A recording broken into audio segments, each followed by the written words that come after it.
todas e todos, é um enorme prazer estar aqui com vocês. Meu nome é Marcelo Semer, eu sou desembargador do Tribunal de Justiça e fiz doutorado na USP dentro da turma do CPEC, participando da turma do CPEC. Para as pessoas que não enxergam poderem me identificar, eu sou um homem branco, estou chegando nos 58 anos, cabelo, bigode, barba, tudo já está grisalho. Eu estou vestido com uma camisa social cinza claro. Bom, eu, em primeiro lugar, queria agradecer o convite para poder fazer parte desse curso, né? Eu sou um integrante do CPEC e, portanto, isso me dá uma alegria muito grande, né? Fiz parte desde o primeiro dia de aula do doutorado e continuo até agora, mesmo tendo defendido há 3 anos e meio, né? A gente faz parte aí da construção de uma consciência crítica na criminologia, no direito penal, e por isso é muito legal. E um prazer ainda maior de poder participar desse curso sobre o livro Fundamentos da Teoria do Delito, do professor Juarez Tavares. O professor Juarez é uma referência para todos nós, é um pensador do direito penal, eu diria que é um dos nossos maiores penalistas, né? É cultuado não só no Brasil, como também fora. Ele teve uma carreira na Alemanha e tem uma perspectiva libertária, né? Ou seja, a ideia da dogmática como limitação do poder. Para mim, pessoalmente, é um prazer redobrado em falar sobre o ponto princípios constitucionais, porque o professor Juarez Tavares me deu a honra de escrever o prefácio do meu livro sobre o tema, né? Princípios Penais do Estado Democrático de Direito. Ele não só foi o prefaciador, mas é lógico, foi uma referência importante, sobretudo nessa ideia de contração, de limitação, que cada vez mais é esquecida quando a gente fala de princípios. Bom, vamos ao tema, porque também não é fácil falar sobre princípios constitucionais numa aula de aproximadamente 20 minutos, né? Sobretudo pela importância que o professor Juarez Tavares dá ao tema, né? Traduzindo os princípios constitucionais em normas superiores da ordem jurídica que reproduzem o que é essencial ao Estado Democrático de Direito e, ao mesmo tempo, são os limitadores do poder punitivo. Bom, como toda divisão de princípios, a do professor Juarez Tavares tem as suas particularidades. Eu, quando fui escrever o meu livro, eu li vários autores que falavam sobre princípios constitucionais. E eu diria que a cada 10 autores consultados havia 11 classificações diferentes, né? Sempre cada um tem a sua forma e tem muito a ver com aquilo que o doutrinador pretende enfatizar. Então, portanto, no esquema trazido pelo professor Juarez Tavares, ele pretende dar destaque àquilo que ele chamou de princípios constitucionais básicos. E aí, nós estamos falando sobre legalidade e sobre dignidade.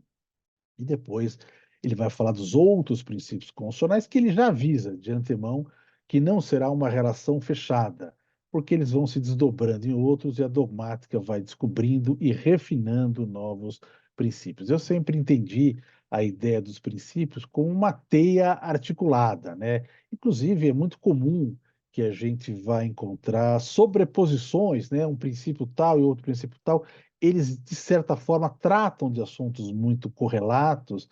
Isso aqui tem muito a ver, porque, no fundo, eles participam todos de uma grande rede, de proteção. Eu acho que essa é uma forma interessante de entender os princípios. O que é comum, e me parece o mais relevante, é a ideia de que os princípios devam ser os limitadores da punição no Estado democrático. Ou seja, essa é a essência dos princípios penais.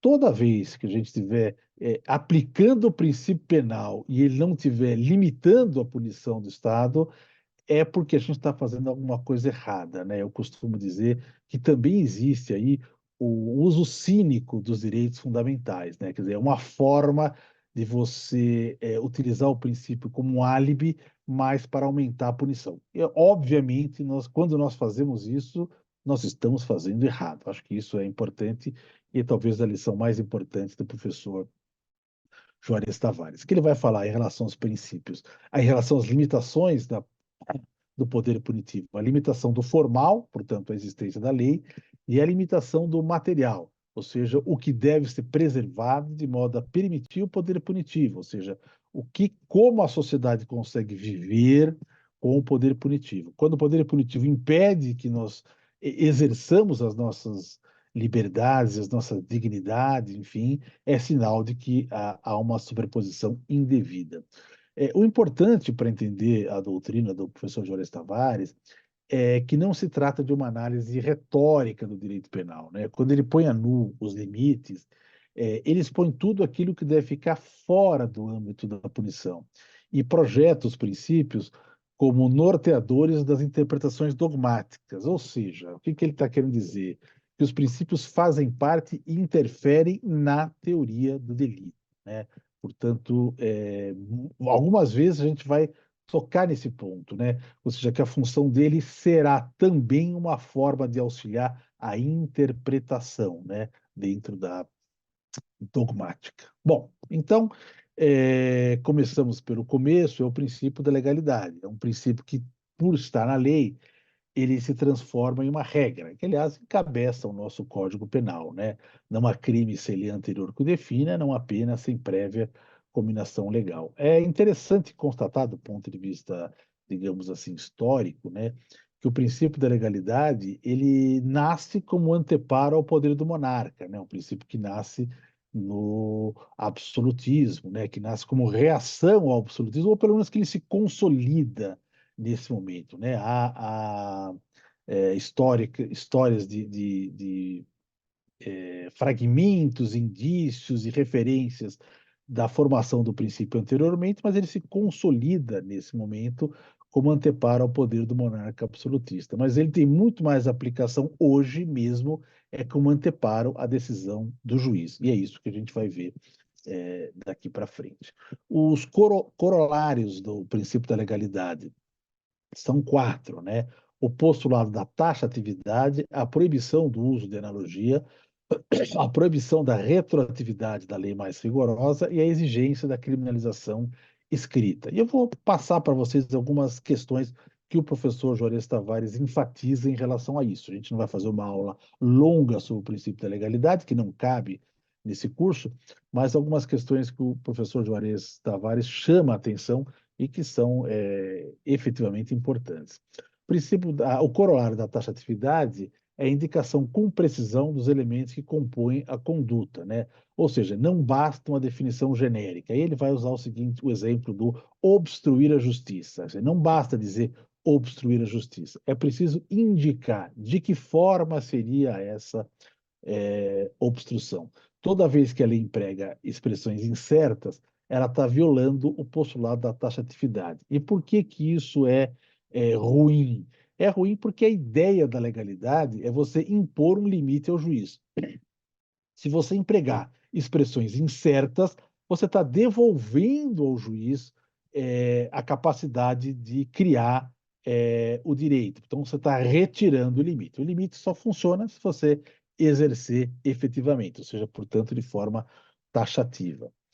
Há uma crítica do professor Juarez Tavares bem contundente, né? Não é de hoje, mas acho que é importante reproduzir, porque os doutrinadores eles praticamente esqueceram um pouco dessa questão, que é das normas penais em branco, né? O professor Juarez Tavares diz que as normas penais em branco, nas quais a proibição ou a determinação, no caso dos crimes omissivos, são completadas por normas secundárias, como resoluções administrativas. Ele chama isso de técnica de reenvio, ou seja, subordina o preceito criminalizador a uma decisão da própria administração. Na verdade, o que você está fazendo aí é tirar o preceito do legislador penal, que tem essas limitações, e jogá-lo para a própria administração. Portanto, mais uma vez, você oferece um limite e quebra a porta desse limite. O professor Juarez cita no seu livro o artigo 313b, modificar ou alterar o funcionário, sistema de informações ou programa de informática sem autorização ou solicitação de autoridade competente. Isso é uma regra no livro do professor Juarez, que ele procura trazer os exemplos de coisas novas, jurisprudências recentes ou tipos alterados ou criados, para não deixar uma coisa que fique apenas naqueles exemplos de laboratório de livro. Ele vai alertar em relação a isso, a norma penal em branco, porque ele diz o seguinte: os regimes totalitários sempre se valeram de normas penais em branco, sobretudo para criar delitos de perigo abstrato, ou seja, que, na verdade, no frigir dos ovos, é uma espécie de administrativização da punição, ou seja, eu crio a lei penal, eu preciso da lei penal, mas eu deixo a lei penal, o conteúdo da lei penal, na última instância, a um administrador, que acaba sendo o poder. Então, não faz sentido construir um princípio que deve servir de limitação, que ao mesmo tempo permita essa abertura à administração, às autocracias, etc.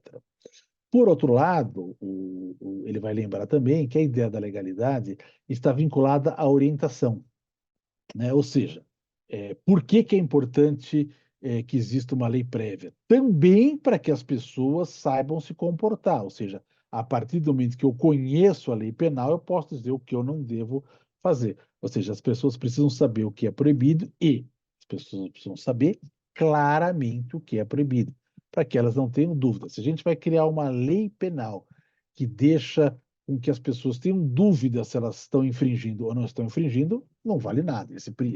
Essa ideia do direito penal como ensinamento não vale nada. Até em razão disso, que também não pode valer a analogia, né? Porque você está deixando de praticar um fato porque é criminoso, mas poderia estar praticando de outra forma, caso você soubesse que ele poderia não estar praticando se você soubesse que haveria uma analogia.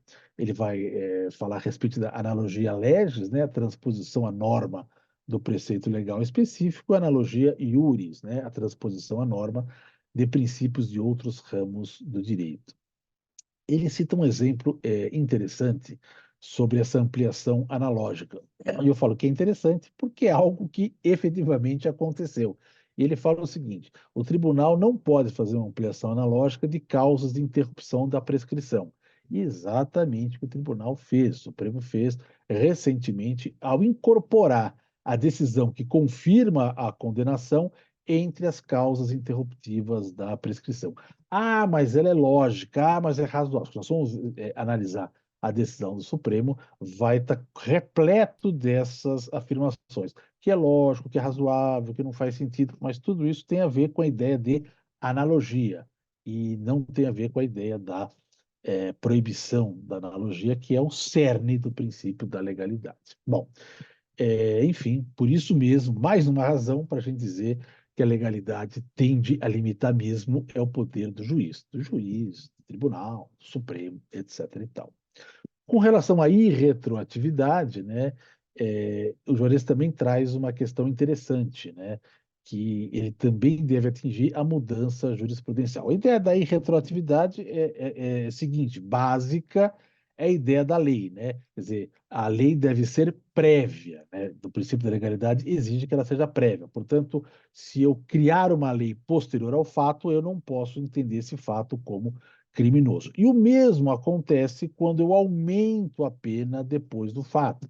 Ela não pode ser aplicada para fatos anteriores. Eu lembro de um caso muito famoso, acho que os ouvintes, espectadores aí devem ser mais jovens, mas quando ocorreu o assassinato da Daniela Pérez, a atriz de novela, na novela que estava passando, inclusive, a sua mãe, que era escritora da novela, Glória Pérez, fez uma grande campanha nacional para que o homicídio doloso, homicídio qualificado, né, doloso qualificado, também fosse considerado como crime hediondo, porque a princípio não era. Mas toda aquela campanha era preciso entender, ainda que aquilo fosse aprovado, e foi aprovado efetivamente, não podia ser utilizado para o caso que já havia acontecido. Mas eu dizia que o professor Júlio Tavares dá um passo adiante ao apontar que ela também deve atingir a mudança jurisprudencial, principalmente quando, mais do que alteração do entendimento, se trata de uma forma de integração legislativa. Bom, vamos explicar isso aqui.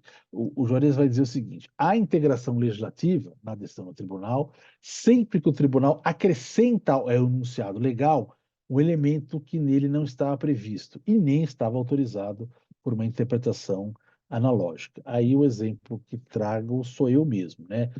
Quando o STJ, por exemplo, incorporou na análise do crime continuado o elemento subjetivo, né? Quer dizer, não basta para caracterizar a continuidade delitiva aquela coincidência das circunstâncias da infração, seria preciso também que houvesse um elemento subjetivo. Um elemento subjetivo que não estava expressamente previsto na lei. O professor Juarez Tavares não só vai criticar essa, digamos, interpretação como acrescendo ao tipo penal, como ainda dizer que pelo menos isso deve seguir a regra da irretroatividade, ou seja, não alcançar as decisões ou os fatos anteriores. De qualquer maneira, ele vai dizer que retroatividade da mudança jurisprudencial é uma quebra de confiança, né? Ou seja, embora nós devemos agir de forma como dizem as leis, nós também conhecemos as interpretações da jurisprudência, né? Então, quando a gente muda, faz uma mudança radical de jurisprudência, é de fato muito estranho que a gente queira aplicar a fatos anteriores. Com relação à exigência da lei escrita, ele fala que ela, sobretudo, tem a função de impedir a absorção de regras morais, né, que não são previstas na lei penal, ou de origem consuetudinária. Quando a gente fala consuetudinária, a gente quer falar em direito dos costumes, né? Ou seja, eu não posso criar um tipo penal com base no costume. Olha, assim sempre se procedeu e, portanto, quem não procede dessa forma pode ser condenado. Só vale um alerta aqui que me parece importante. Nós não podemos fazer a extensão da lei, ou a criação da lei, que seria inimaginável, mas a extensão da lei por regras dos costumes. Mas a exclusão consuetudinária deve ser admissível, né? Ele diz que o conteúdo da norma penal, por perda de eficácia em fase do seu não uso prolongado, tem sido acolhida pela doutrina internacional, né? Aqui no Brasil, eu diria que isso já não é tão tranquilo, né? Mas já se discutiu bastante isso com relação, por exemplo, a escritos obscenos de revistas ou a contravenção penal do jogo do bicho. Havia uma longa discussão sobre isso, o quanto de assimilação os costumes já não havia retirado da norma. Mas o que eu acho importante dizer, eu vou trazer uma contribuição minha aqui nessa sistematização, que é a seguinte, eu acho que isso é fundamental. O princípio da legalidade é um anteparo à punição, não é um anteparo à liberdade. Por isso, todas as proibições dos postulados que nós fizemos aqui só valem quando for para restringir a liberdade, não para aumentá-la. Então, não posso analogia. Posso se for em bonam parte, né, na parte positiva. É proibida a retroatividade. Não, retroatividade em malam parte, retroatividade benigna é possível. A exclusão pelos costumes, e por aí vai, isso é sempre possível. Eu costumo usar esse entendimento quando discuto a questão do princípio da insignificância, porque havia uma tradição em vários tribunais, inclusive o meu, de dizer, olha, isso aqui não está previsto no Código Penal, né? E eu costumo dizer, bom, mas o princípio da legalidade não é contra a liberdade, o princípio da legalidade é a favor da liberdade e, portanto, esse não é um argumento válido. Bom, sigamos. O segundo princípio básico, selecionado pelo professor Juarez, é o da dignidade humana. O que ele diz? A dignidade delimita o poder punitivo do Estado exatamente porque o Estado tem sua estrutura alicerçada da proteção da pessoa humana. Ou seja, o Estado está para servir o homem e, portanto, ele não pode solapar o homem. Não pode, do ponto de vista teórico, né? Porque é o que o Estado faz constantemente. E diz o seguinte: à medida que o Estado se democratiza, o direito ao respeito com a pessoa vai se ampliando. E, portanto, essa ideia da dignidade humana, ela vai ganhando novos contornos, né? Então, é o direito à vida e liberdade, é o direito ao mínimo existencial, é o direito ao desenvolvimento da personalidade, é o direito à atenção, é o direito à diferença, enfim, vai montando gradativamente um arcabouço de dignidade. A democratização da sociedade vai nos abrindo outros momentos, né? Por exemplo, a questão da diversidade, né? A questão da diferença, que eram coisas que há 100 anos atrás nós não pensávamos. né? A dignidade deve servir de limite ao poder punitivo, ou seja, um parâmetro para a criação de normas jurídicas, para a aplicação das normas jurídicas e para a execução das normas jurídicas. Nem sempre é fácil a gente encontrar e dizer, olha, isso aqui está cumprindo a dignidade humana, mas eu diria que é relativamente fácil da gente olhar para uma situação e entender, isso está descumprindo, né? Está violando a dignidade da pessoa humana. Um exemplo que eu trago é a questão da revista vexatória, né? Onde muitas familiares de presos, sobretudo mulheres, são submetidas basicamente a crimes sexuais antes de fazer a revista. Isso claramente ofende a dignidade humana, não é preciso uma grande questão. Então, o professor Juarez vai dizer, ela deve impor a vedação à morte, a penas cruéis e à tortura, a vedação a intervenções físicas ou psíquicas não consentidas.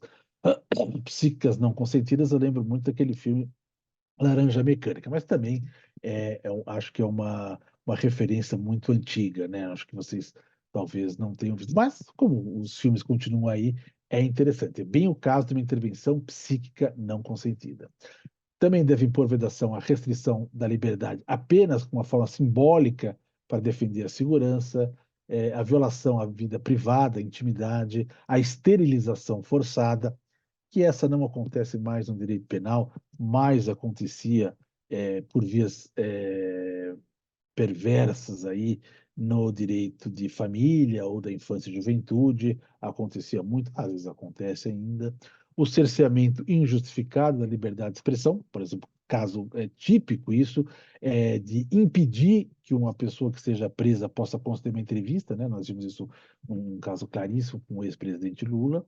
O uso do processo como instrumento de coação ou a execração pública, que é uma coisa que, na verdade, não depende especificamente dos agentes penais, hoje em dia é muito mais ligado à mídia do que aos agentes penais, mas também é um exemplo claro de violação da dignidade humana. Tudo isso é atentado à dignidade humana, inclusive o tratamento discriminatório, né? Então, a proteção à dignidade deve servir de um princípio básico da ordem jurídica, né? Para, digamos assim, impedir esse exercício arbitrário do poder. Ele vai também dizer que isso implica também em vincular a responsabilidade penal ao pressuposto da culpabilidade, ou seja, é um pressuposto da dignidade humana que não possa haver uma prisão, um processo, um crime sem culpa, né? E quando está falando sem culpa, está querendo dizer de proibir a responsabilidade objetiva, ou seja, todo mundo, para que seja responsável por um crime, possa ser responsabilizado por um crime, tem que ter agido ou com dolo ou com culpa em sentido estrito. Tem que haver uma relação, né? Porque antigamente, no direito penal dos tempos antigos, poderia haver essa responsabilidade sem. Bom, não sobrou muito tempo para falar sobre os outros princípios constitucionais, e, portanto, vamos falar de uma forma um pouquinho mais ligeira, e eu vou procurar destacar aquilo que é próprio da doutrina do professor Juarez Tavares. Lembrando que a enunciação dos princípios não esgota o elenco de limitações, né, que a ordem constitucional impõe às criminalizações. Ele mesmo disse isso, que esses princípios vão brotando a partir da democratização social, né? Quando o Estado se democratiza, o direito ao respeito como pessoa vai se ampliando e vai incorporando outros atributos. Bom, princípio da lesividade ou da ofensividade, né? Só pode ser levado a julgamento um ato que constitua lesão ou ameaça a bem jurídico. Só uma conduta lesiva ou perigosa pode gerar punição. Aqui eu chamo a atenção para o seguinte: não é dizer que o papel do direito é tutelar bens jurídicos, mas que a tutela dos bens jurídicos é um limite ao poder punitivo. Eu estou fazendo essa advertência porque isso é muito próprio do professor Juarez Tavares. O professor Juarez Tavares detesta dizer que o direito penal tutela bens jurídicos. Ele fala que ele não tutela até porque ele não tem capacidade, ele não tem aptidão para tutelar bens jurídicos. E que essa visão que o direito penal tutela bens jurídicos acaba sendo absolutamente expansionista do direito, né? Então, o que ele entende é o seguinte: isso deve servir como limitação, ou seja, é uma condição necessária, mas não suficiente, né? Ou seja, o princípio da lesividade deve dizer: se não tutelar bens jurídicos, eu estou fora do direito penal, mas não quer dizer simplesmente que aquilo que for tutelar bem jurídico já é suficiente para estar no direito penal. Por quê? Porque haverá uma série de outros princípios que vão fazendo essa limitação. O princípio da lesividade também atua na diferenciação entre direito e moral, sobretudo pela impunibilidade da violação da moral. Hoje em dia a gente tem é, é, cada vez mais uma dificuldade de diferenciar essa questão. Nós tivemos recentemente, na discussão sobre a questão da inconstitucionalidade do porte entorpecente, o ministro Supremo dizendo: mas eu preciso dessa lei para dizer para educar meus filhos, né? Claramente ele está confundindo aí as instâncias entre direito e moral. E também a distinção entre direito penal do fato e direito penal do autor. Quer dizer, não basta aquilo que está no ânimo da pessoa. Se ele não coloca isso em movimento, né? A gente vai discutir isso na questão da tentativa, né? Da execução inidônea, do crime possível. Se ele não coloca em execução dentro de uma forma idônea, isso não pode se caracterizar é, no crime. Bom, um dos corolários desse princípio, como se sabe, é a atipicidade da lesão insignificante, ou que muitos vão chamar do princípio da insignificância. Quando exige lesão ou perigo concreto, significa dizer que não se pode acolher a criminalização apenas por uma violação de um dever. E a isso expõe, digamos assim, um déficit de legitimidade na criminalização excessiva do perigo abstrato, que é basicamente quase todo o direito penal moderno vai se criando, né, pelo perigo abstrato, que no fundo ele não deixa de ser, digamos assim, uma forma de administrativização. Eu faço uma proibição, e não é preciso que exista nenhuma lesão, ou perigo envolvida. O perigo abstrato é uma forma de você desviar da lesividade. O professor Juarez Tavares vai dizer também que são inconstitucionais as criminalizações com base na responsabilidade por simples posição dentro de um complexo organizativo. E quando ele fala isso, não tem como a gente não lembrar a forma equivocada como a teoria do domínio do fato foi compreendida no julgamento do mensalão, como se fosse uma teoria processual, quando na verdade era uma teoria de direito penal, ou seja, dependia de prova da mesma forma. Outro princípio é o princípio da necessidade. Nullum crime sine necessitate. Só se criminaliza a conduta quando demonstrar que a lesão grave ou perigo concreto seja de alta magnitude. Isso faz parte do ideário iluminista, né? Aquela célebre passagem do Beccaria, referindo-se a Montesquieu: toda pena que não é absolutamente necessária é tirânica. Bom, isso vem articulado com as ideias da fragmentariedade e da subsidiariedade. O que é fragmentariedade? O direito penal é fragmentário, ou seja, ele é composto de fragmentos. Ele não está, ele não se dispõe a punir todas as condutas, mas apenas algumas mais graves que ele entende necessário. Então, a gente não deve imaginar que o direito penal vai punir tudo. Ele não pune tudo, tem uma série de brechas. Ele é um direito necessariamente seletivo. E ele é também subsidiário, subsidiariedade. Ou seja, deve haver busca de soluções menos gravosas ao conflito, de modo a você usar o direito penal só de forma subsidiária. Qual é a ideia? A ideia é que apenas as lesões mais graves de um certo vulto, de uma certa magnitude, como fala Jones Tavares, é que devem fazer parte do direito penal. Por quê? Porque só elas é que serão só para elas é que será necessário utilizar o direito penal. O Juarez Tavares também vai dizer que isso também serve como regra de interpretação. Ou seja, a ideia de que os princípios não são apenas limites para a criminalização, limite para o legislador, mas o seu sentido se incorpora na teoria do delito e na forma de interpretação, ou seja, como o juiz deve julgar. Ele está dando um exemplo aqui, que é na aplicação da pena, né? O princípio da necessidade impõe que pode ser suficiente um juízo de condenação sem aplicação de uma pena. Ele usou um exemplo que é de um criminoso de idade elevada, a ser condenado no fim da vida. O valor simbólico da condenação pode ser suficiente, mesmo que a pena seja desnecessária. E aí, pelo princípio da necessidade, não se deve aplicar uma pena se não houver uma necessidade. Toda pena aplicada sem necessidade é tirânica. Aí, lembrando de Beccaria e Montesquieu.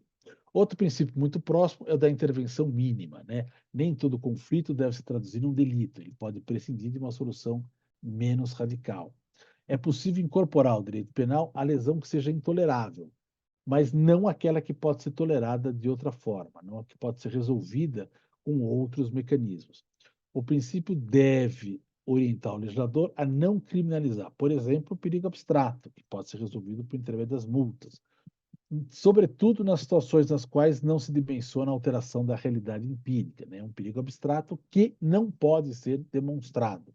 Então, isso não deixa de ser uma simples administrativização do direito penal.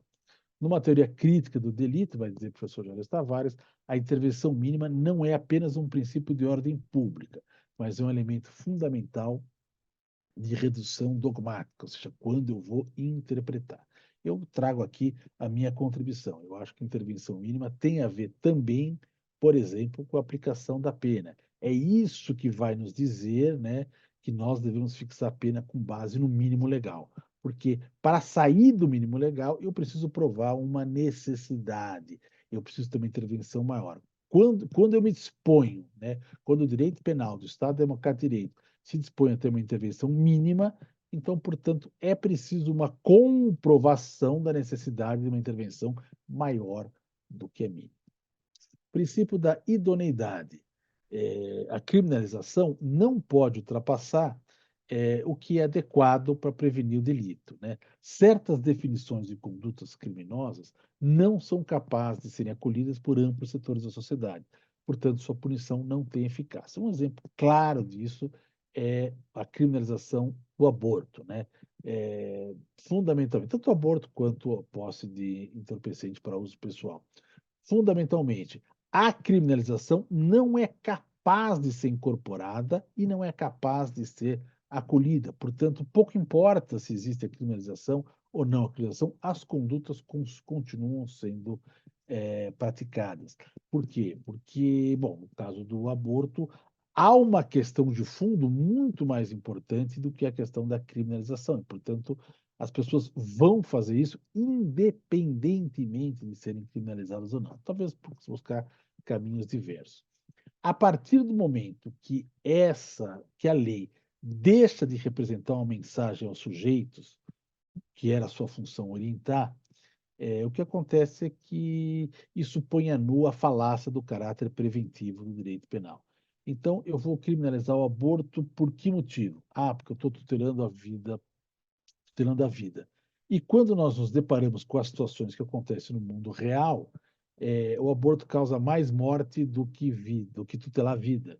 Porque é exatamente o contrário. Ao criminalizar, eu não consigo fazer os procedimentos de aborto em hospitais públicos, as pessoas que não têm condições, os mais vulneráveis, recorrem a clínicas clandestinas e têm lesões e mortes em muito maior número. Portanto, essa punição não é capaz de influenciar a vida das pessoas e ainda prejudica em outros lugares. Soares vai dizer que a criminalização sem eficácia ela é ilegítima, porque é simplesmente uma demonstração de poder. Princípio da proporcionalidade. Soares vai dizer que a Constituição informa a proporcionalidade em vários momentos, né? Primeiro, dizendo que vai ter uma individualização da pena. Ao falar que a lei vai promover a individualização, ele quer dizer, olha, cada um vai ter o seu quantum de pena. Depois proíbe penas cruéis. Então, essas penas não podem ser realizadas. Depois prevê diversas sanções, né? Sanção de reclusão, sanção de detenção, sanção de multa, etc. e tal. E também prevê as infrações de menor potencial ofensivo, ou seja, a Constituição abriu esse leque, impondo que seja estabelecida uma proporcionalidade. Proporcionalidade é uma forma de limitar a pena de forma legislativa ou judicial e também pode se estender à teoria do delito. Um exemplo que o professor Juarez traz, esse já não é tão moderno, né? É uma coisa que a gente se julgou durante muitos anos, né? A ideia da subtração do acessório, perdão, do acessório dentro de um veículo, né? Acontecia muito isso com toca-fitas, depois o toca-CD, depois o GPS, etc. e tal. Hoje, muito menos, né? Os carros têm coisas já originais, enfim. Mas o que acontecia é que a pessoa quebrava o vidro para tirar o toca-fita e eram processados por furto qualificado, né? E aí, uma parte considerável da doutrina dizia o seguinte: não é furto qualificado porque o rompimento de obstáculo não é exterior, é aumenta do próprio veículo.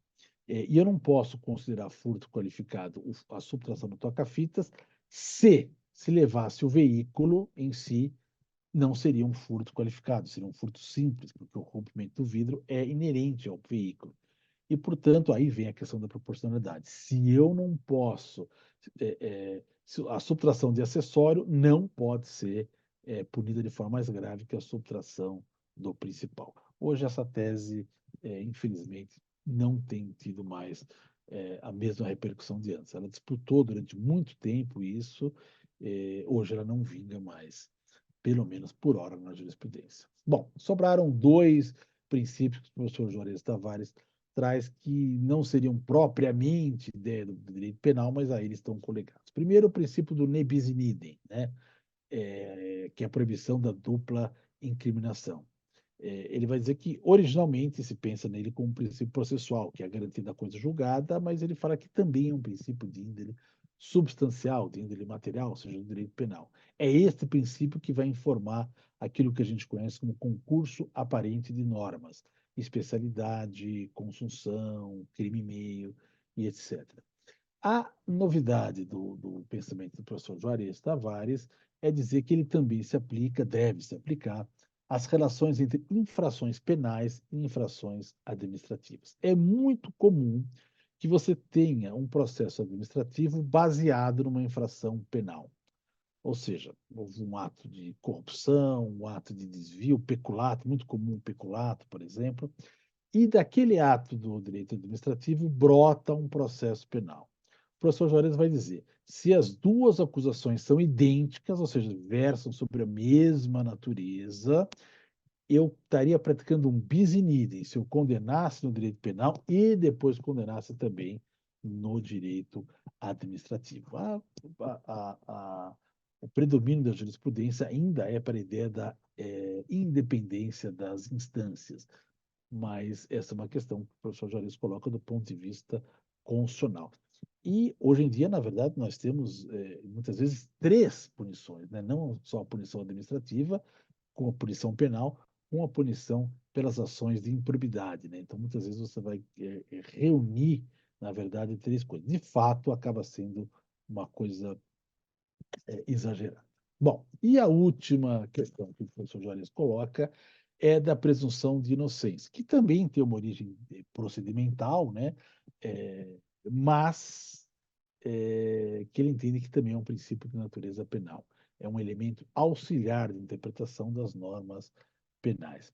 Por que ele fala isso? Porque ele fala que a adoção do princípio como norma cogente da ordem constitucional, ou seja, entendendo isso como princípio constitucional penal, exige eliminar a responsabilidade objetiva. Ou seja, não é possível ter responsabilidade objetiva por causa da presunção de inocência. Eu não posso supor ou presumir uma responsabilidade, atribuindo a um chefe, a um gerente, etc. e tal. A gente já teve isso no direito penal brasileiro explicitamente na lei de imprensa, né? Quando a pessoa não assina, vai ser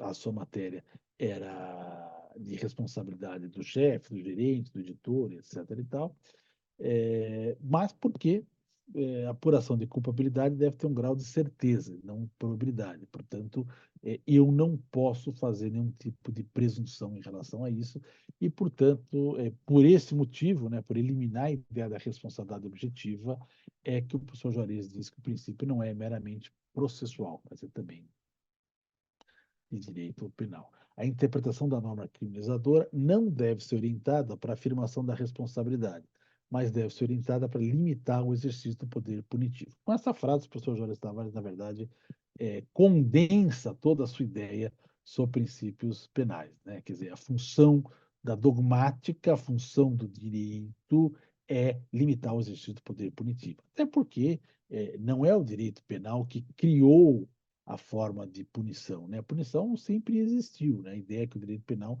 ela regrasse e limitasse e dizer, olha, ele pode ser punido nessas circunstâncias, nesses casos, nesse tamanho, nesse prazo, etc. e tal.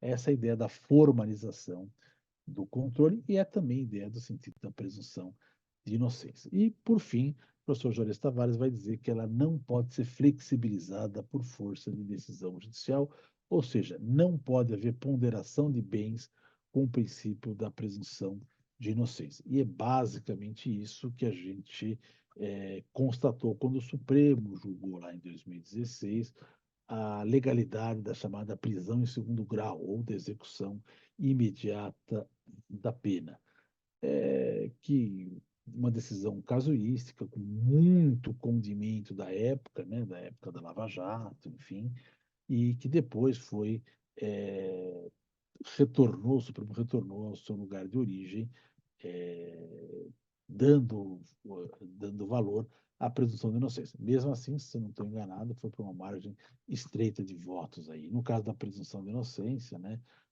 ele é, tal como o princípio da culpabilidade, é outro caso em que o princípio se transformou em regra, porque ela ficou expressa, explícita na Constituição, e mesmo assim o Supremo fez, digamos assim, essa ponderação.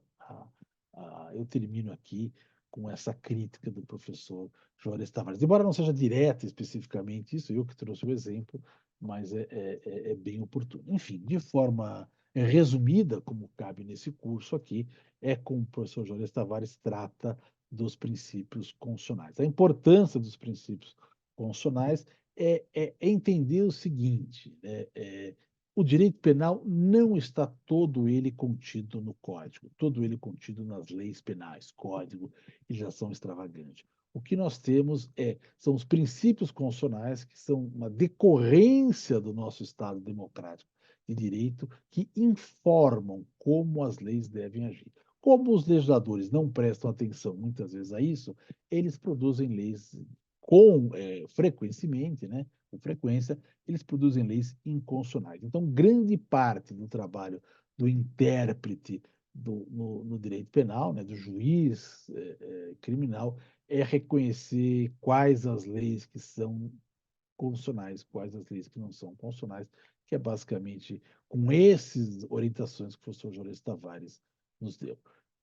Gente, eu espero que vocês tenham gostado, aproveitado, e óbvio, eu preciso ler o livro para poder ter uma compreensão muito maior. Muito obrigado. Dirijo-me aqui ao nosso querido professor Juarez Tavares, que sem dúvida alguma é um dos mestres das ciências criminais que mais tem influenciado as gerações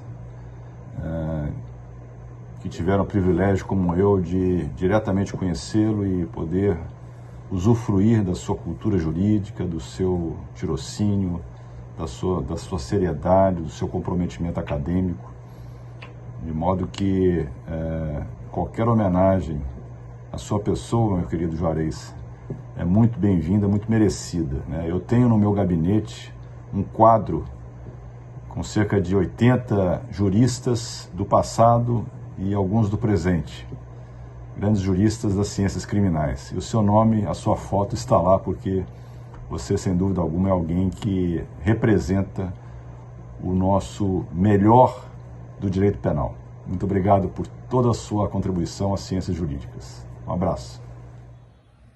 Nem sempre se tem a sorte de ter contato com Juarez Tavares. Não é um autor utilizado pelo senso comum teórico, como diria Vará, e é um autor que faz a diferença. Com ele aprendi lá na graduação da Universidade Federal de Santa Catarina os primeiros passos sobre o direito penal que possa ser levado a sério. Nesse momento, ele merece todo o nosso reconhecimento, tem uma trajetória que me fez aprender muito. É didático, claro, e além disso é um grande amigo, um grande cara. O último livro dele, que tenho lido recentemente, fez aprender ainda mais um resumo que se adapta às novas considerações de uma geração que precisa aprender o direito penal de qualidade. Tenho imenso carinho, gosto imensamente da possibilidade de conviver e ter um espaço naquele que é, talvez, o maior autor direito penal brasileiro. Grande beijo, Juarez.